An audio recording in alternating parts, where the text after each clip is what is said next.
ವೀಕ್ಷಕರೇ ನಮಸ್ಕಾರ. ನಮ್ಮ ಹಳ್ಳಿ ಸುದ್ದಿ ಯೂಟ್ಯೂಬ್ ಚಾನಲ್ಗೆ ಸ್ವಾಗತ. ಯಾವ ಜಿಲ್ಲೆಗೆ ಎಷ್ಟು ಬೆಳೆ ಹಾನಿ ಪರಿಹಾರ ಜಮಾ ಆಗಿದೆ ಎಂಬುದನ್ನ ಈ ವಿಡಿಯೋದಲ್ಲಿ ತಿಳಿಸಿಕೊಡ್ತಾ ಹೋಗ್ತೀವಿ.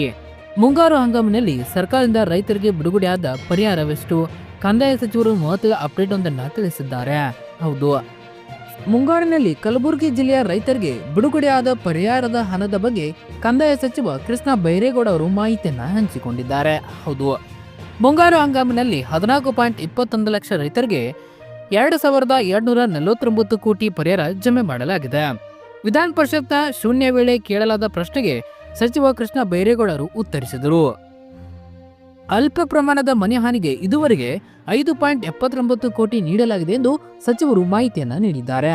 ಇನ್ನು ಬೆಳಗಾವಿ ಹಾಗೂ ಕಲಬುರಗಿ ಜಿಲ್ಲೆಗೆ ಪ್ರಸ್ತುತ ಮುಂಗಾರು ಹಂಗಾಮಿನಲ್ಲಿ ರಾಜ್ಯಾದ್ಯಂತ 14.21 ಲಕ್ಷ ರೈತರಿಗೆ 2,249 ಕೋಟಿ ಪರಿಹಾರ ಹಣವನ್ನ ನೇರವಾಗಿ ರೈತರ ಖಾತೆಗೆ ಜಮಾ ಮಾಡಲಾಗಿದೆ ಎಂದು ಸಚಿವ ಕೃಷ್ಣ ಬೈರೇಗೌಡ ಅವರು ವಿಧಾನ ಪರಿಷತ್ನಲ್ಲಿ ಇಂದು ಮಾಹಿತಿ ನೀಡಿದರು. ಶುಕ್ರವಾರ ವಿಧಾನ ಪರಿಷತ್ನ ಶೂನ್ಯ ವೇಳೆ ಚರ್ಚೆಯ ಸಂದರ್ಭದಲ್ಲಿ ಕಲಬುರಗಿ ಭಾಗದ ಸದಸ್ಯರಾದ ತಿಮ್ಮಪ್ಪಣ್ಣ ಕಮಕ್ನೂರ್ ಅವರ ಪ್ರಶ್ನೆಗೆ ಉತ್ತರಿಸಿದ ಸಚಿವ ಕೃಷ್ಣ ಬೈರೇಗೌಡ ಅವರು ಕಲಬುರಗಿ ಜಿಲ್ಲೆಯಲ್ಲಿ ಪ್ರಸ್ತುತ ಮುಂಗಾರು ಹಂಗಾಮಿನಲ್ಲಿ 3,23,219 ಎಕರೆ ಪ್ರದೇಶದಲ್ಲಿ ಬೆಳೆ ಹಾನಿ ಉಂಟಾಗಿದೆ. ಎಸ್ಡಿಆರ್ಎಫ್ ನಿಯಮದ ಪ್ರಕಾರ ಬೆಳೆ ಹಾನಿಗೆ ರು 257.90 ಕೋಟಿ ಪರಿಹಾರ ನೀಡಲಾಗಿದೆ. ಇದಲ್ಲದೆ ರಾಜ್ಯ ಸರ್ಕಾರ ಹೆಚ್ಚುವರಿಯಾಗಿ ರು 245.75 ಕೋಟಿ ರು ಪರಿಹಾರ ಹಣ ಸೇರಿ ಒಟ್ಟಾರೆ 498.73 ಕೋಟಿ ಹಣವನ್ನ ನೇರವಾಗಿ ರೈತರ ಖಾತೆಗೆ ಜಮಾ ಮಾಡಲಾಗಿದೆ ಎಂದು ಮಾಹಿತಿ ನೀಡಿದರು. ಇನ್ನು ರಾಜ್ಯ ಅಂಕಿಅಂಶವನ್ನ ನೀಡಿದ ಸಚಿವರು ರಾಜ್ಯಾದ್ಯಂತ ಪ್ರಸ್ತುತ ಮುಂಗಾರು ಹಂಗಾಮಿನಲ್ಲಿ 14.21 ಲಕ್ಷ ರೈತರಿಗೆ ಎಸ್ಡಿಆರ್ಎಫ್ ನಿಯಮದ ಪ್ರಕಾರ 1,218 ಕೋಟಿ ಹಣ ಪರಿಹಾರ ರೂಪದಲ್ಲಿ ನೀಡಲಾಗಿದೆ. ಇದಲ್ಲದೆ ರಾಜ್ಯ ಸರ್ಕಾರ ಹೆಚ್ಚುವರಿಯಾಗಿ 1,033 ಕೋಟಿ ಸೇರಿ ಒಟ್ಟಾರೆಯಾಗಿ 2,249 ಕೋಟಿ ಹಣವನ್ನ ಪರಿಹಾರದ ರೂಪದಲ್ಲಿ 14.21 ಲಕ್ಷ ರೈತರಿಗೆ ನೇರವಾಗಿ ಖಾತೆಗೆ ಜಮಾ ಮಾಡಲಾಗಿದೆ ಎಂದು ಕೃಷ್ಣ ಬೈರೇಗೌಡ ಅವರು ಹೇಳಿದ್ದಾರೆ.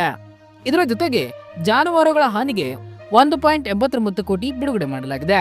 ಇನ್ನು ಮನೆ ಹಾನಿಗೆ 40.86 ಕೋಟಿ, ಹಾಗೆ ಅಲ್ಪ ಪ್ರಮಾಣದ ಮನೆ ಹಾನಿಗಳಿಗೆ 5.79 ಕೋಟಿ, ಕಾಳಜಿ ಕೇಂದ್ರಗಳಿಗೆ 1.20 ಕೋಟಿ ರು ಹಾಗೂ ಮಳೆಯಿಂದ ಉಂಟಾದ ಎಲ್ಲಾ ಪ್ರಾಣಿ ಹಾನಿಗಳಿಗೆ ಸೇರಿಸಿ ಒಟ್ಟಾರೆಯಾಗಿ 2,300 ಕೋಟಿ ಹಣವನ್ನು ಪರಿಹಾರವಾಗಿ ನೀಡಲಾಗಿದೆ ಎಂದು ಸಚಿವರು ತಿಳಿಸಿದರು.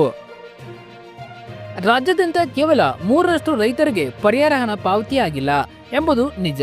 ಕೆಲವು ರೈತರ ಆಧಾರ್ ಹೆಸರು ಮತ್ತು ಕೃಷಿ ಇಲಾಖೆಯ ಫ್ರೂಟ್ ತಂತ್ರಾಂಶದಲ್ಲಿನ ಹೆಸರು ತಾಳೆ ಆಗುತ್ತಿಲ್ಲ ಮತ್ತು ಕೆಲವರದ್ದು ಆಧಾರ್ ಸಂಖ್ಯೆಗೆ ಬ್ಯಾಂಕ್ ಖಾತೆ ಲಿಂಕ್ ಮಾಡಿಲ್ಲ. ಹೀಗಾಗಿ 26,394 ರೈತರಿಗೆ ಪರಿಹಾರದ ಹಣ ಪಾವತಿ ಆಗಿಲ್ಲ.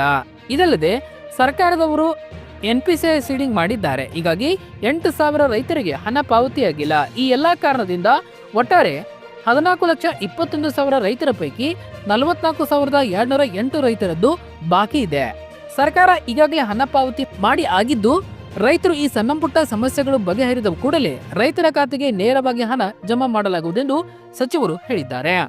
ಕೃಷಿ ವಿಮೆಯ ಬಗ್ಗೆ ಪ್ರತಿಕ್ರಿಯಿಸಿದ ಸಚಿವರು, ವಿಮೆ ಕೂಡ ಈ ವರ್ಷ ನಾವು ತ್ವರಿತ ಪಾವತಿ ಮಾಡುವ ಕೆಲಸ ಮಾಡಿದ್ದೇವೆ. ಕೃಷಿ ಇಲಾಖೆ ಜೊತೆ ಮಾತನಾಡಿ ಎಷ್ಟು ಶೀಘ್ರ ಸಾಧ್ಯವೋ ಅಷ್ಟು ಶೀಘ್ರವಾಗಿ ರೈತರ ಖಾತೆಗೆ ಬೆಳೆ ವಿಮೆ ಪಾವತಿ ಮಾಡಲಾಗುವುದೆಂದು ಸಚಿವರು ಕೃಷ್ಣ ಬೈರೇಗೌಡ ಅವರು ತಿಳಿಸಿದ್ದಾರೆ. ಧನ್ಯವಾದಗಳು. ಇದೇ ರೀತಿ ಹೆಚ್ಚಿನ ಮಾಹಿತಿಗಾಗಿ ನಮ್ಮ ಹಳ್ಳಿ ಸುದ್ದಿ ಯೂಟ್ಯೂಬ್ ಚಾನೆಲ್ ಅನ್ನು ಸಬ್ಸ್ಕ್ರೈಬ್ ಆಗಿ. ಧನ್ಯವಾದಗಳು.